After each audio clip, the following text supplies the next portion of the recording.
o te mua I whaatalo whātu I le awa ma le whaalo tele te wai I le pa ia ma le mamalu le silasi le nei fwoi tai au le sā le nei o le aso sā mua le masina o Oketopa le storu Oketopa lua fe lua sful maltasi le awa tau mai le tātou whainga malanga I le nei masina fou ma o te o whalo whātua I le swafa mamalu le tātou wali o I mana malo Jesu Kiriso le tātou ka le sia su o le tātou tina ia le pa ia lau whainga luenga mo tau whalatua senga o te akono ia mo lau tau pa ia la silasi se o lamai e tātou whanau ai le ngata I lea whaatalo whaatufo I la uso kerisiano whaafonga mai lunga o penga te whailangi wa whailava ma awala tātou te whisota I aile nei vai tau ia o whea ngai tātou malu I tau e se nei ola e ele nei whaamai wa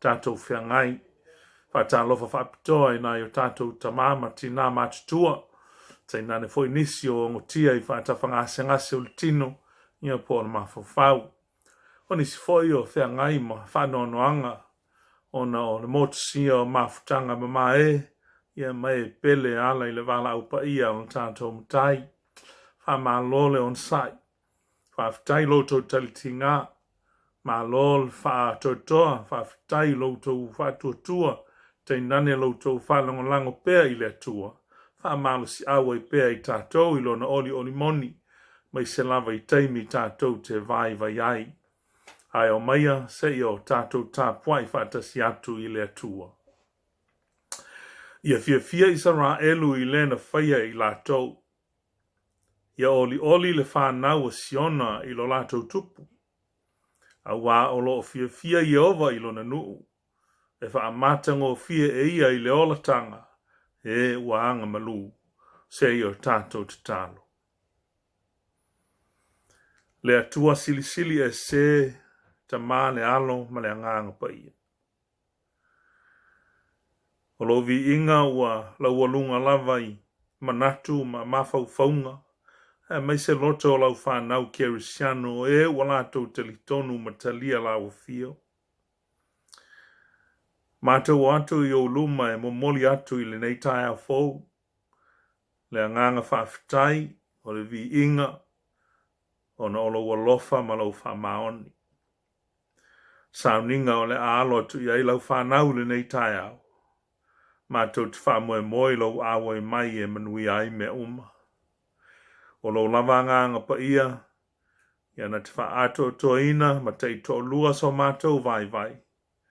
Na ia mātou whai aire nei Sauniga I le anganga ma le whamaoni tu sai ma le pa ia o lawa fio le atua.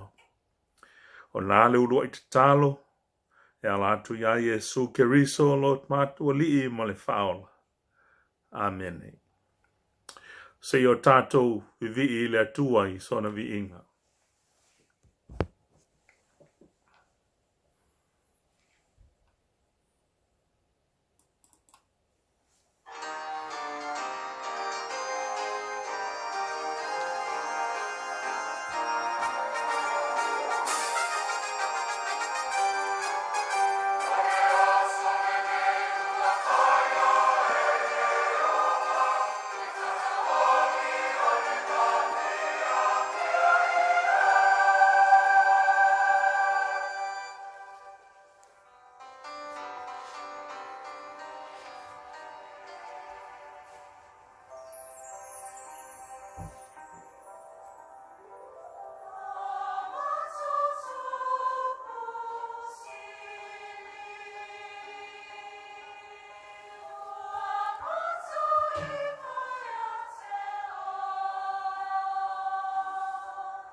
le whaitawino nisi o fionga pa ia ale atua. La maua ile, whenga inga tuai se tusie. A vea ma wha maalo si au mo i tātou ne whitai au. Maua le lau tusi al salamu e valus hulu mat wha. La whaitau mat whai upu mua mua e whaangata mai lava i le whai unga. Ia po le whai upu e sifulu ma le lua. Salamu e valus hulu mat wha. A le whai upu mua mua e whaangata i le whai upu e sifulu ma le lua. Whaafonga maia o nisi nei o fionga pa ia ale atua. Yehova o a ue e matua mana o mia o fio anga. O loo nau nau lo ua nganga ma ua lai loa i le fialu atu i lo toa o Yehova. O loo alanga fia lo uloto ma lo utino i le atua soifua. E moni o le manulele ua maua se fale. O le pea foi ua maua sona o fanga e tu wailan tolo ai. O au lava faita aulanga. Yo vai o lo tupu ma lo atua. A muia i la tau ua nofo i lo fale. La tau te vivi pea ia te oe. A muia le tangata o lo ia te oe lo na malosi. O ala ua i o la tau loto ia.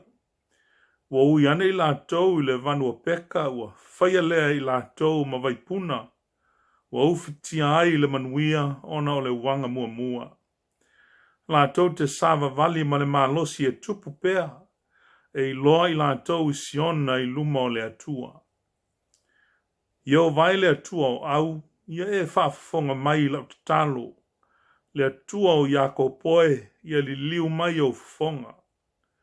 Le atua e lo mātou talita, ia e sila mai.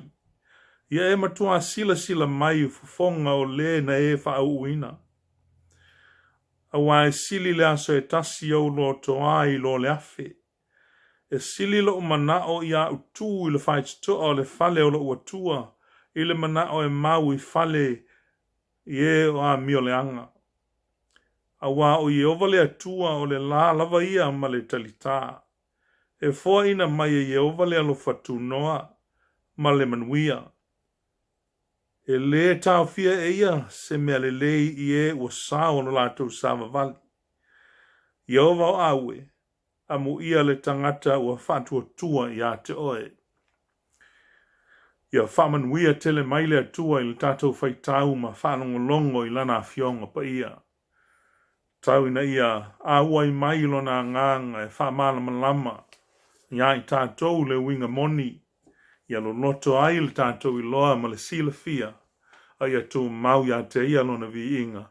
Nei ma se ia o i le whavavau lava. Amene. Tatou te vivi i le atua i lona vi inga ua Sauniga.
O le ase o tātou whalata lata I lumo le atua, e ala atou I le tātou te talo, tātou I fōma te talo atu I le atua. Lo mātou atua pa I ai, ta male alo ma le anganga pa ia. Le atua lo soifua pea e whavavau. O le atua e ao ina vi ia ma whane ne ina. Tuli vai, tupu uma ma tangata umo le lalolangi e ifo ma tāpua I atu ia te oe mai sei lātou.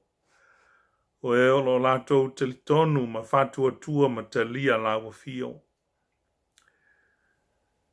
Mātou atu I o luma I le nei tai au. O e mātou ia malau nuu malau whanau kerisiano.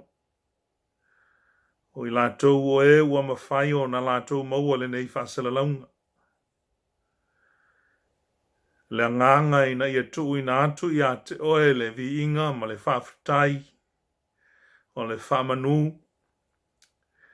Se I sula lo walofa ma lo whamaoni. O lo wanga le lei ma la wami o tonu.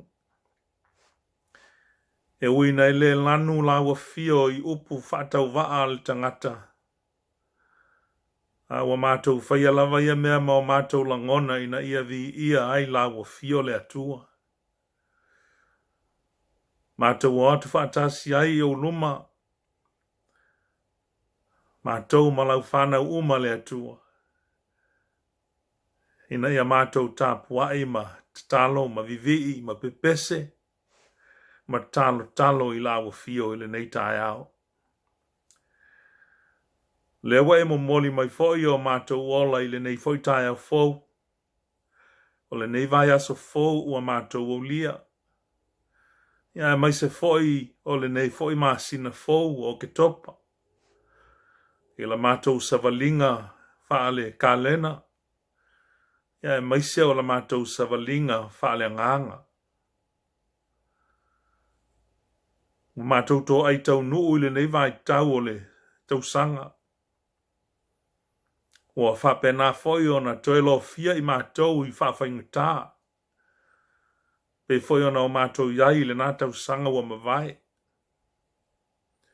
Ai pe tai le atua o. O lo mātou maua pea lo file mu. Lo mātou maua pea o manuia. Lo mātou maua pea saunga le mu mai a te oe lo mātou mtai. O lo file mu o fiti ai I mātou o lau whanau kerisiano. A whaiwa mātou langona e au ina vi ia oe wata tauma o no mea. A wā o le matawhai oi lea o le whatu a inga tausi whaale tangata soifua ma whaale tangata whatua tua. E au ina mātou whaia pēa lava pēa I aso uma. Po o awhi tā ma whainga tā e o mai. Au mea ia e whaamalo sia tili ai lo mātou whatua tua ma le talitonu I a te oe.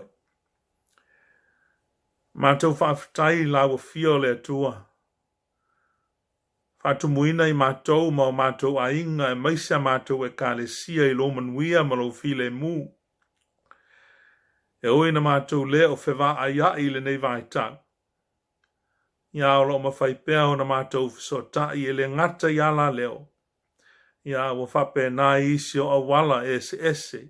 Wa e whame alofa ai lo mātou lalolangi nei o na pō. Lea mātou te whawhetai ala wa fiolo mātou matai. A wa le masino le mata lasi o au mea alofa. Wa e wha mea alofa. Wha tamau a inga. Ma wha au penga ina ai o mātou tangata. A o mātou o tau mawhai le nei vai tau. Wha au wau se ngā luenga o le mātou wala wina. Wha penao na e tutofi ai I mātou. A o mātou o iai le nei lalonlangi e le tūmawai. Mātou whawhitai au me alofa o le tino. Me uma ua e whaai au wale tau singa i le saunga le mu ma le soifua malolo ina o mātou tino. O au mea lofa foi o le loto ma le mawhauwhau. Ia le ngata i lea le atua, o au mea lofa o le nganga. O whapena ai ona e whatamau a inga i nai i mātou. O e whaau penga i nai mātou whale nganga. Mātou te tau wai le tau a whale nganga. E meise ina ia mātou vi ia ma tapua ia oe. Ma whaelo atu lo suafa ma malu i le lalolangi pongi sao lo mātou o iai. Mātou whaafitai e ui o wha mai pepesi. A lo mātou maua pēr le saunga le mū mai ate oe. Whapena foi o mātou a inga. O mātou e kale sia. Mai tai se ia o lava i whanau. O mātou tamā ma tina mātutua. O le loa o mātou mafutanga whale kale sia whawhetai le atua lo mātou mtai. Wa le masino le matalasi o au mea lofa. Awa ili tangata wa e manatua ne ai. Le atali o le tangata wa e asiasi mai ai. Awa whatu muina i o mātou loto. Le nau tai mātou te muli atu. I mea umo le lalolangi ua loto i ai le tangata. A ua whātua tua na i la ua fio malo fina ngalo pa ia lava moi mātou. Mātou whaafitai ai la ua fio wae ui o ea mea uma.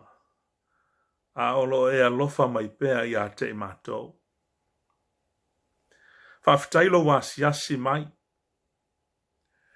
Mātou whaafitai e le ngata o mea le lei. Ma mea mātango fie ma mea file mu ua e whaia. A wai asiasi mai fo ia te mātou e ala i mea whaingita. O mea e lui tawina ai lo mātou wola. A maise i lo mātou wola whaatua tua. O mea ti ngama mea whaingita ia o mātou whea ngai le lalolangi i nei ona po. A maise fo i o lo mātou wola i asa whaiso. Whamanatu mai ai e ia mea uma i a te mātou. O na ala wa fio e mawailo mātou māpusanga. A wā oe le sulu whainga o le ola. Mātou te sulu whai ai e mea whaingata. Pea whai mātou te muli tai la wa fio ma le whatua tua le salamo whaamaon. O na pupula mai lea o lou nganga i a te mātou. O e whaamala malama ina ai o mātou loto mā nganga. O la wa fio wa na o la wa fio. E mawai lo mātou pulvanga. Mātou whaafitai la wa fio le atua. Le ola malamalo si fau wa e foa. Mātou whaafitai fo i mea ai o le ola wa e au mai ala i lau tuspa ia.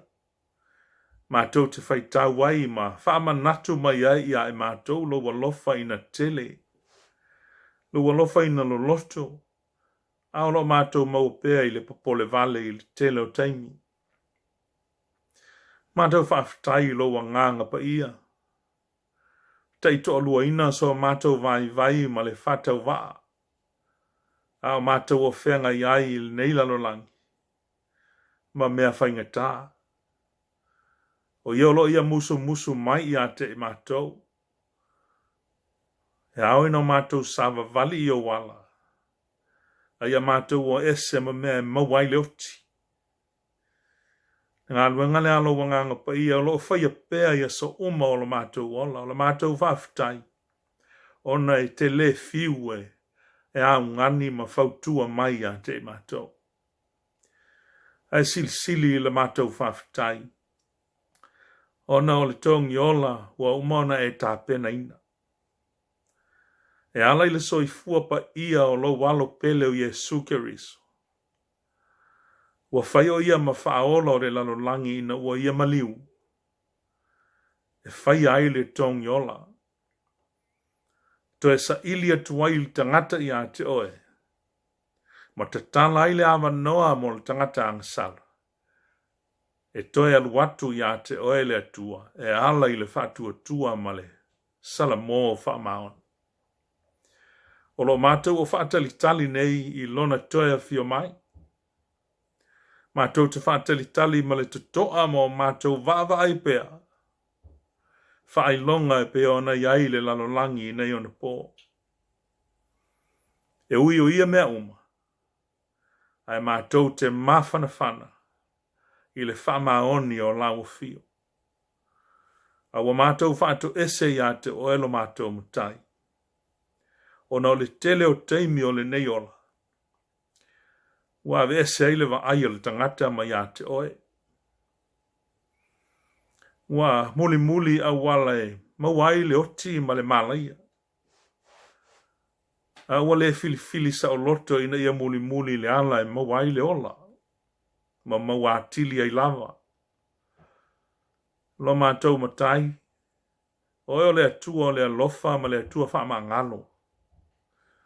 Oe le atua e whaia ia ni loto fau I tonu ia te mātou. Ave ese ai loto tuai. Ave ese ai loto maa ma loto fatu. Ai te whaia ni loto a ano I tonu ia te mātou. O loto mātou te whaalongo ai I lau upu ma o mātou ngā wai. Ma muli muli tai ai a te oe lo mātou matai. I le ala e tau watu I le aola. Ai le o le ala e tau watu I le malaia e pei ona ua mātou fia e muli muli ai li te leo asu. Mātou te tali tonu le atua.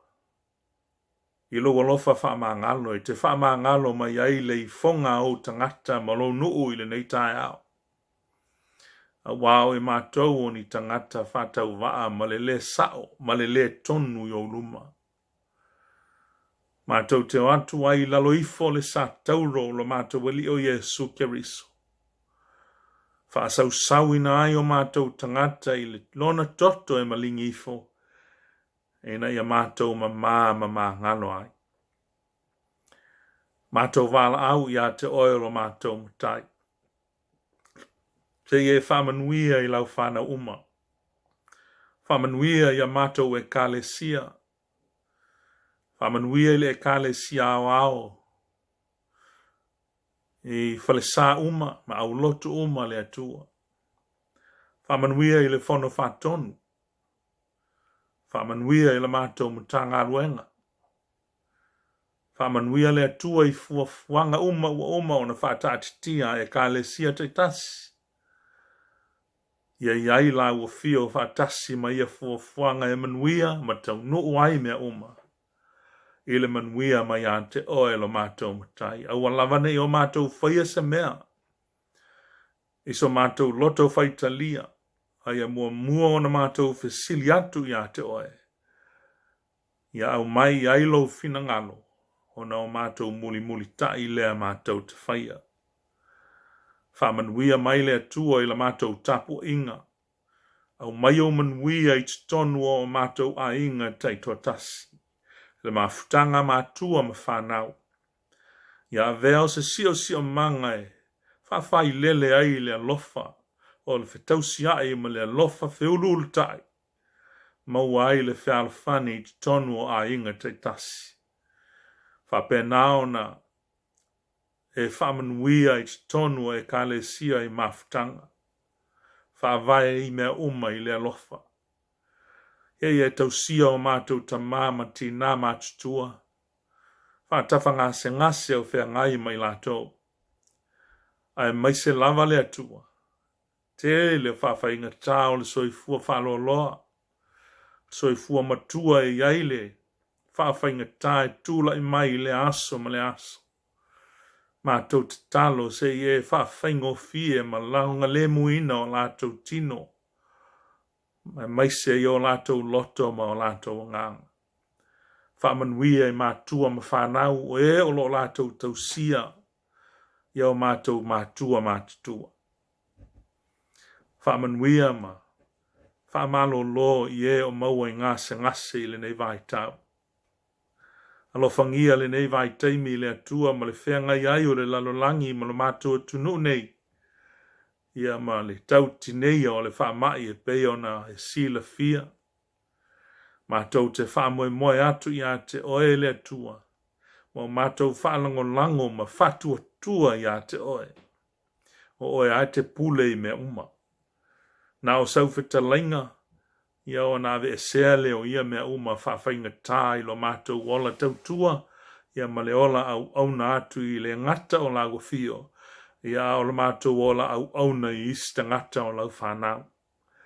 Le atua whamanwia le mātou tāpua inga i le nei tāi au. Stemi foi mātou, mā whau i lago fio ngā pa ia i se whe au ua momoli mai mo i mātou i le nei tāi au. La unga mai oe ai o mātou whanungolongo. Mātou whanungolongo ma le tutoa. Mātou whanungolongo ma le mauti noa o lo oe whetalai mo i mātou. Iang whapenao na ngoto ifo i o mātou loto. Tupu tele ai lo fina ngalo ma lau fionga i o mātou loto. Ia avea ma la au e lau siusi. E o whanga i ai manu whelelei. E o whanga i ai tangata umole nei lalolangi. O lo whapea o nao lātou fia mo o mia le whaola ina mo oer ma lo malo. Le tuai o le nāla mātou te talo. Mātou te tui nātu whātasi ai i la ua fio ma mana onga ma te talo lilo i te tonu o le tangata lava ia. Ia e ui ai na lilo ia i mātou, ia e le lilo lava i lau sila whanga. A wau oe, e te sila i te tonu o mātou loto. Mātou tui nātu ia mea uma lava i laua fio le atua. I o au e te whasoa soa mai. Ia awa lava malo mātou whatau anau. Ia te oele tua le tamale alo ma le anganga pa ia le vi inga o le whanetanga. O le mana ma le malosi umalava. Nei ma se i o tu lava i le whaavavau lava. Amene. O se mawhauwhaunga whale anganga mo i tātou i le nei tai au. O le a whapeona maua mai lava i le salamo sa tātou whaitau wina, salamo e valus fulu mal wha.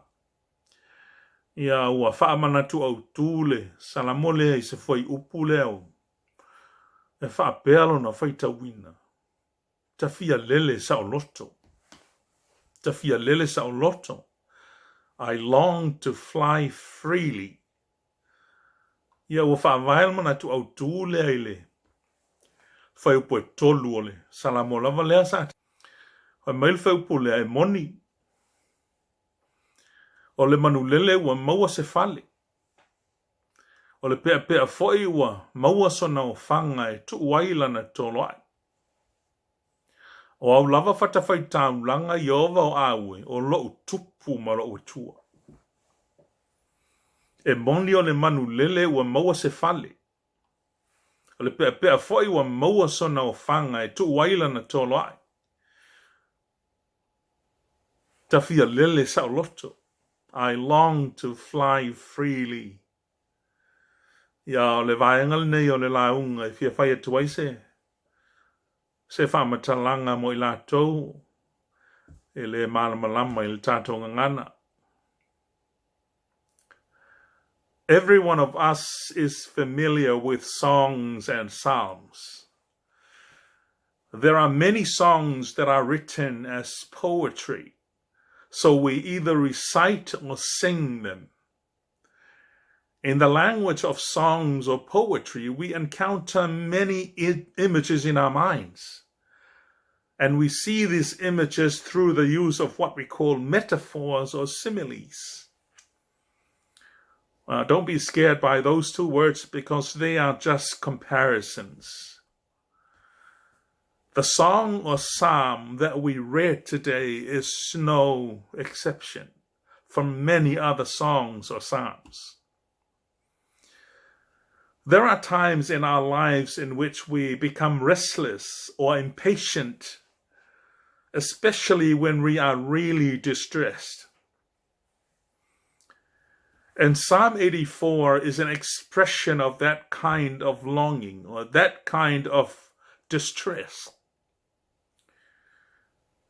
But that kind of longing can only be satisfied only by the presence of God in our hearts.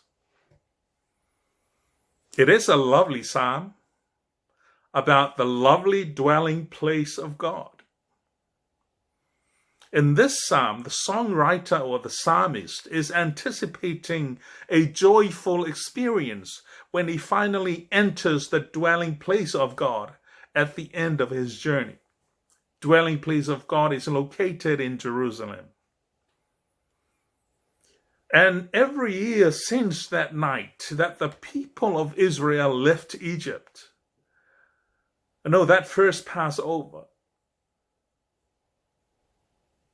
the Israelites have commemorated the Passover since that night. So every year since thousands of years ago, this festival has been celebrated. The Jewish people never missed a single celebration since that time, thousands of years ago. Around that time of this celebration, Jews from all around the world would travel to Jerusalem for this festival.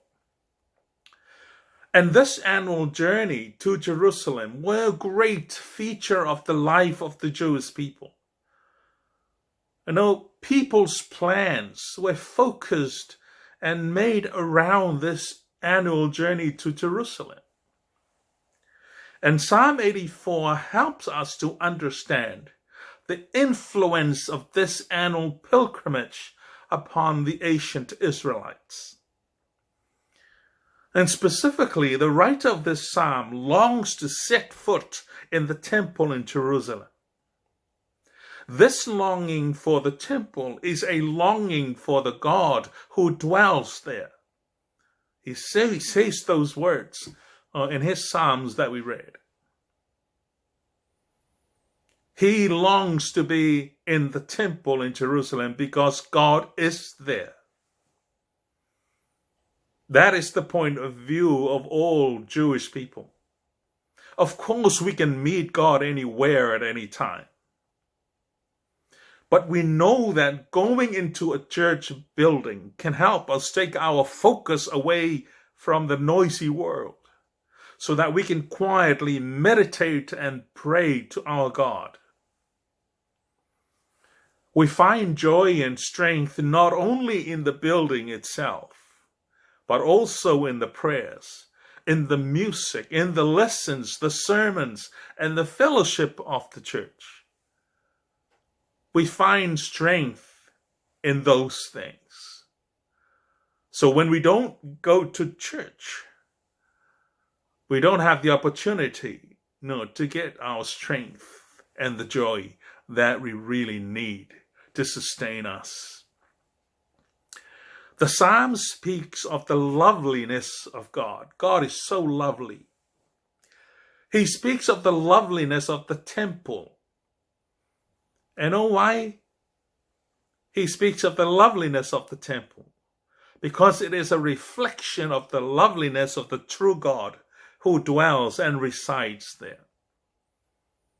4 times in this psalm, he calls God the Lord of heaven's armies. In verses 1, 3, 8, and 12. He also says he is the living God in verse 2. He also said, God is my King and my God in verse 3. And in verse 11, he says, he is the sun and shield, which means that God is the source of all light and all protection. The psalm also speaks of the blessings from God. The loveliness of God is also seen in the abundance of the blessings that he gives. And if you think about, last year before the lockdowns, many of our people are not fond of going to church on Sundays to pray. Many people decide not to go to pray, not to attend the service. But that is quite the opposite of the person who wrote Psalm 84. We can tell from his words that the most important thing in his mind is to be in the temple. And the temple is miles and miles and miles away. And the only thing that separates him from setting foot in the temple is the distance that he has to travel to get to Jerusalem. The journey itself is a major, major setback. Because in verses 5 to 7, he mentions that the journey would also involve going through the valley of Baca. The location of this specific valley hasn't been identified. And because the Hebrew word Baca can also mean weeping, this may have been a symbolic reference to the struggles and the tears experienced by the people on their way to Jerusalem. That journey is, it's a very difficult, because he has to go through the valley of Baca, the valley of weeping. At certain times in our lives, we go through this valley. The times in our lives in which we experience great weeping. But like the psalm writer, we would forget the pain and the struggles when we set foot in the presence of God.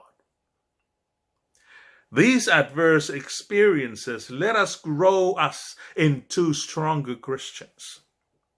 Makes us stronger. While these experiences are so hurtful, we see them as opportunities to experience the faithfulness of God even more deeply. We go through the valley of Baca every now and then. But they are opportunities given by God to let us grow into stronger Christians. If you are walking through your own valley of weeping today, be sure your journey leads toward God, not away from Him. E moni o le manulele ua, maua se fale. O le pea foi ua, maua sona o whanga e. Tu wai lana tōra ai. A meil mana tu, au tu tawhia lele sa o loto. O te tali tonu la. A whaia le o tangata Samoa umma, o le to o tele o tangata Samoa, o lo au mau i tunu i whafa.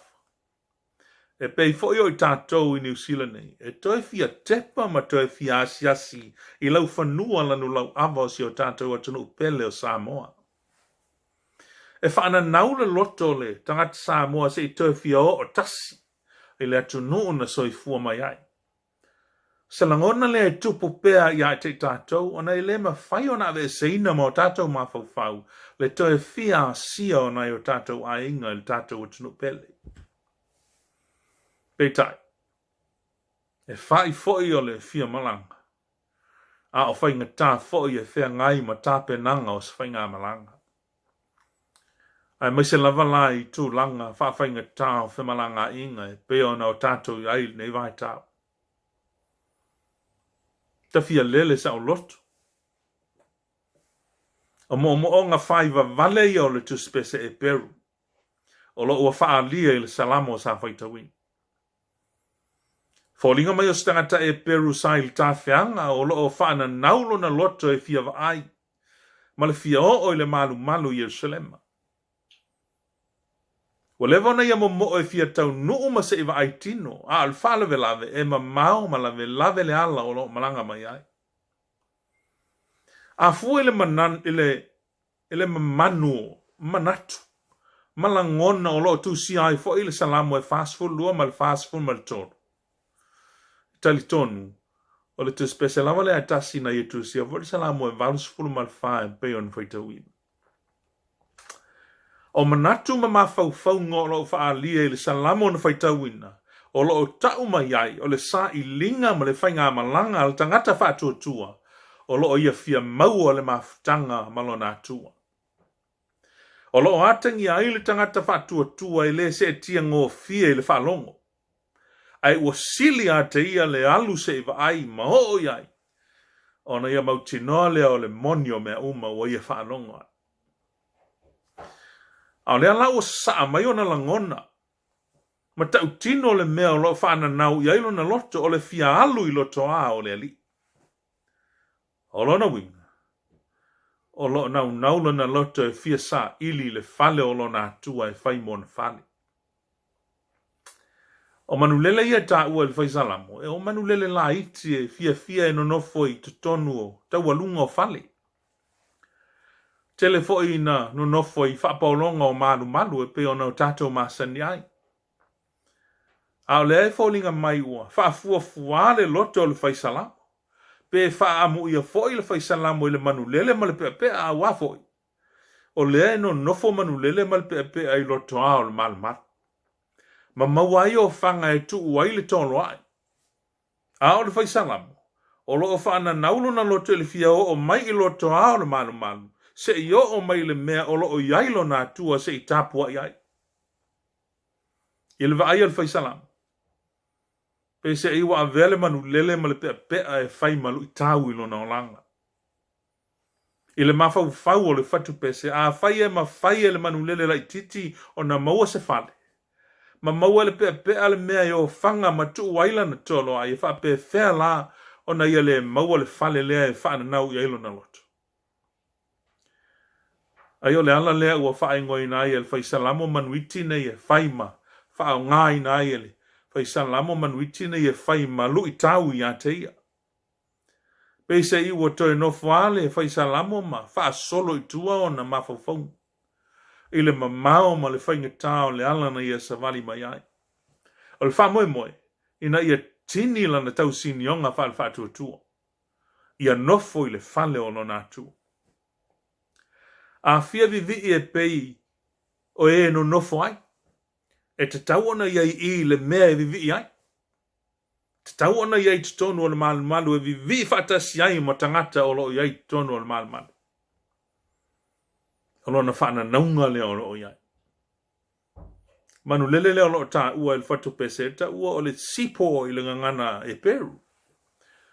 Ia po o le sparrow i le ngangana Peritania. Manu fo ia e, laiti e, feo so fa i lea mea ma lea mea. E lele umi e, fia e whaiana wha moenga ma e lele maulalo fo. O le manule, o lo o wha ngā ina lo na toto i le whenga inga tuai e, wha ma mai na ita ngata ua maua i ne mai le anga. O le pea la, o lo na winga i le ngana e Peru, o le sa o loto. Wha te tau le ngona sa o loto tangata e o i le malu e tapua i ai. O le ala leo lona sa afi il fai upo e wha amu ia i la tau e no nofo i lo fale la tau te vivi i pea ia te oe. Mana e foi lu i tau o whea ngai ma le fai salamu o mo tātou foi tangata. O se whea au foi lea le tala le lei e lu i tau ina ai o tātou wola whan whātua tua. E iei wha manu yanga mo i la tau o e no nofo i le fale o le tua. Bolu i tau ina ai tātou i a tātou whaalata lata i le fale o le atua. O le fesili, ai sea. Mua. O lo walu i le fale o le atua. O lo lata fo i lea i le sulu fa inga moni. Fai maile matua e moni o le manu lele ua maua se fale. O le pea fo i ua maua sona o fanga e tu waila na tono. O lea o lo mana o na o wha lupe o ele nau mati le tu spese. Ma o lea ua ia wha amu i ai le manu lele ua maua sona fale. Ai le ngata i lea. O le pea ua maua sona o fanga e tu waila na tono ai. O le no fuanga i le ngata i na malu ai. Ai o se si o manga saunga le mua e wha lele ai la na tono ai. O le fale o le atua. E whaafai lele ai tupulanga o lalovau. Ina ia saunia mo i latou, se lumanai manuia. Fale o le atua. A whai o lo saunga le muma malupuipuia le manu lele ma le pea i loto a o le malu o le atua. O le tu inga saunga le mule o lo whana nau i le loto o le whaisalam. E tali tonu tangata e peru o le mea o yailo na tua e maua yailo na sulfa inga mai mea whaingta. O le malu lai le vaai o le tangata whatutua. O se no fuanga i le ngata e tapuai ma vivi ai ilo na tua. A o se no fuanga foi mo lona sulfa inga. Mo lona wha mangaloina. Le ala pese leo tā vita ma whai ane. Nau fia ina o lātou whai mai. Ia tau tātou te o le whale o Iova. I was delighted when they said unto me, let us go to the house of God. I le vaaila al whaisalamo, a whaiolo o maua se sulfa inga o le manu lele, ma le pea i le mea o a fio ai le atua. Ai sia lai le wha pea i fo ia. O le atua. O ia o le tātou pulwanga. O ia o le tātou sulfa inga. A whaia sa tia maongo tia o tātou ola i mea whainga tāo le ola nei. Tātou te maua i le atua le sulfa inga mo tātou anganga. Whalata lata nei le whale o le atua. O lo sulfa inga moni mai le tele o mawhitianga whaaltino. Whale anganga. Tai nane le whaaltino. Le whale loto. A toi a mata ma toi te tala a tātou. Sauniga yasa. Whaalata lata i le whale o le atua. O lo walu i le whale o le atua. O lo lata fo i lea i le sulfa inga moni. Lua. O lo walu i le whale o le atua. O lo lata fo i lea i le whata e osi ai taula. Fōlinga mai o se isila mo onga o le whaisalamo. O lo wha amu i ai le manu lele ma le pepea. A wā o lo fia whaalata atu fo ia. I le mea o ia i le whata whai taulanga. Se i ofo i na atua na taulanga i lo na atua. Ma alua e ai mea manongi se i whaafofonga mai lo na atua i ana taulanga. O taulanga mū. O taulanga i mea ai. Taulanga mo le whaamangaloina o angsala. O taulanga o le loto whaafitai. Taulanga o le loto o fuateifo. Al whaisalam. Tau le mawhai o na tau fio fia lo na fia tū i whai to o le whale o lo na tū.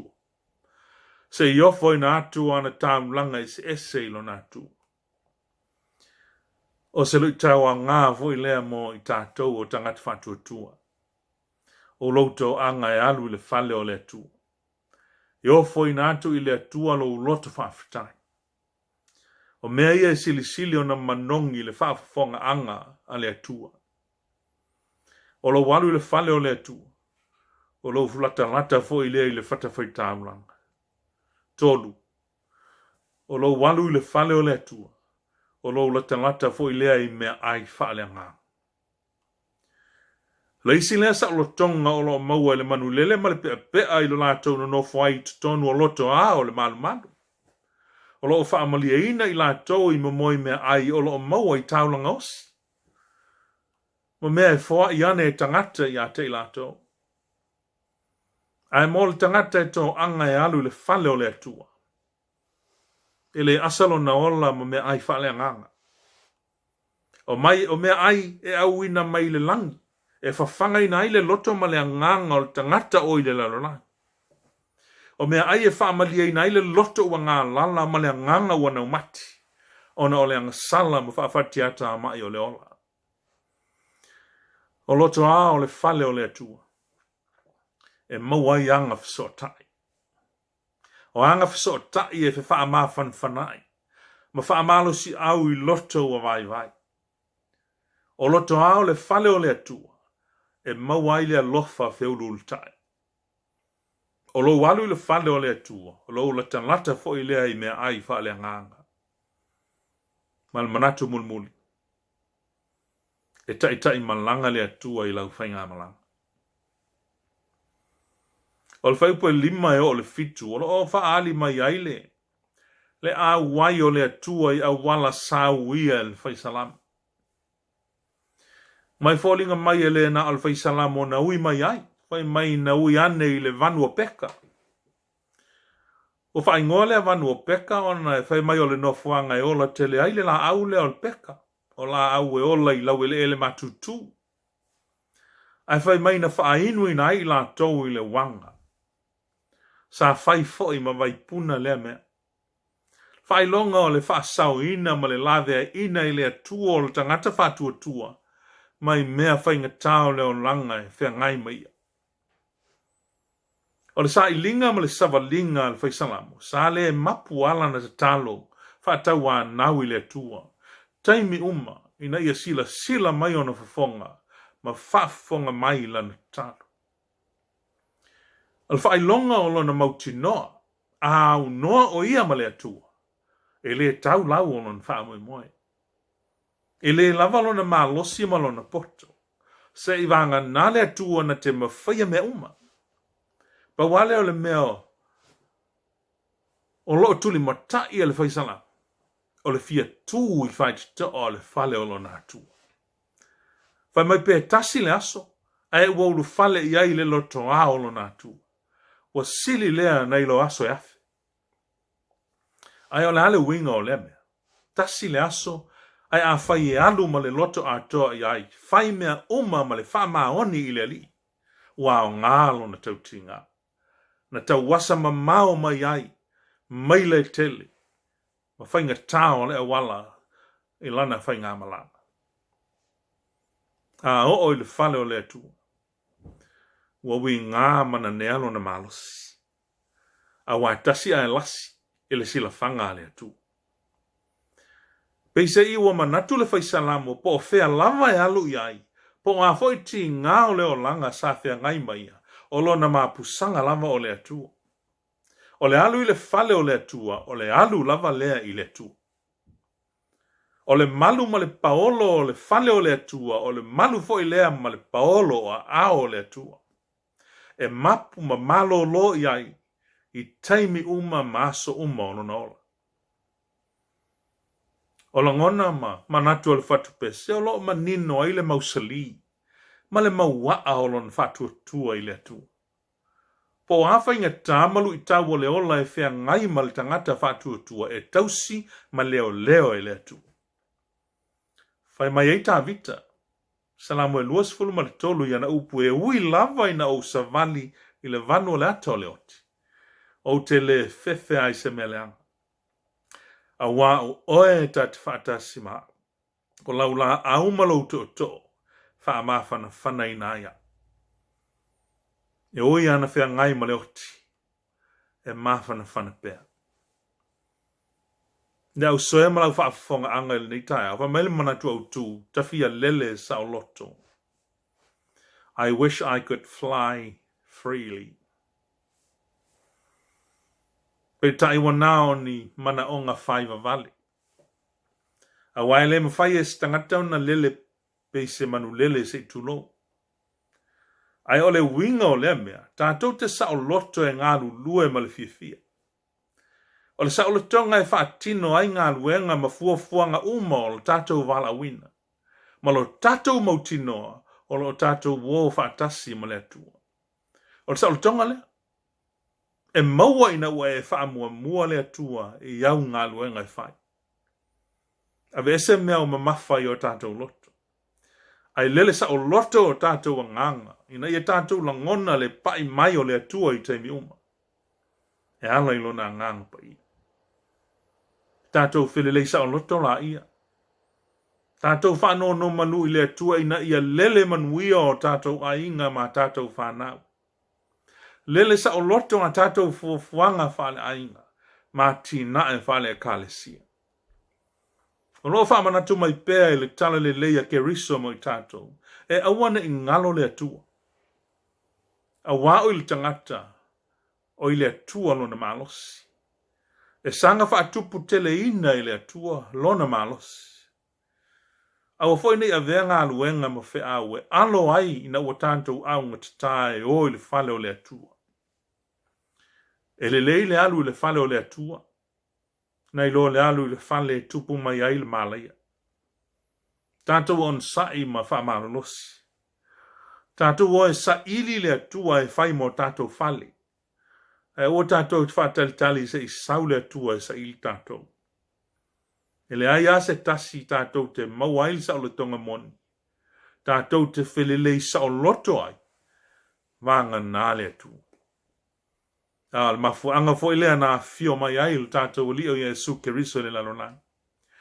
Ina ia ave sea ave nga mamafa. Ave ese le ola sai tia. Ave ese le polonga mai le angsala. Ai whasa o loto i tātou. O Yesu lap. E matala ia senga noa noanga Ma tātou whelelei ai ma le sa o loto i le sa o le tonga moni. O le ola lava le ai whawawa. Na telepetia o tātou fale whaaltino. Ai an Sauniga lo tātou fale whawawa. I le fisilingia la lo tātou awa noa i le fale o le atua.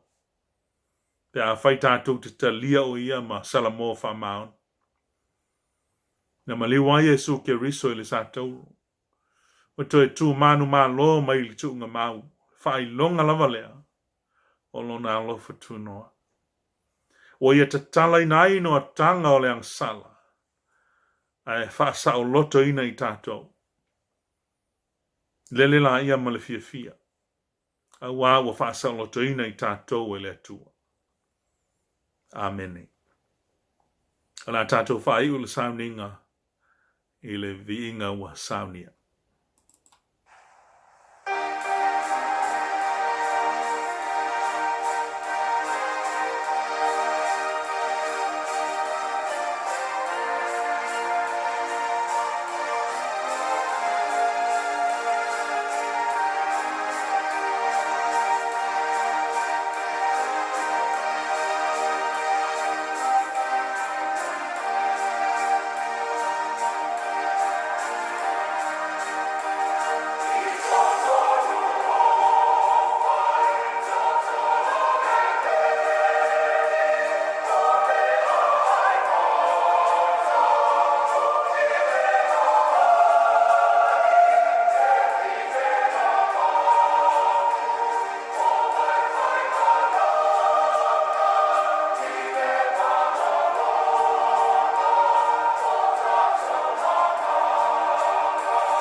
O le tātou whainga lotu lana ili nei tai au.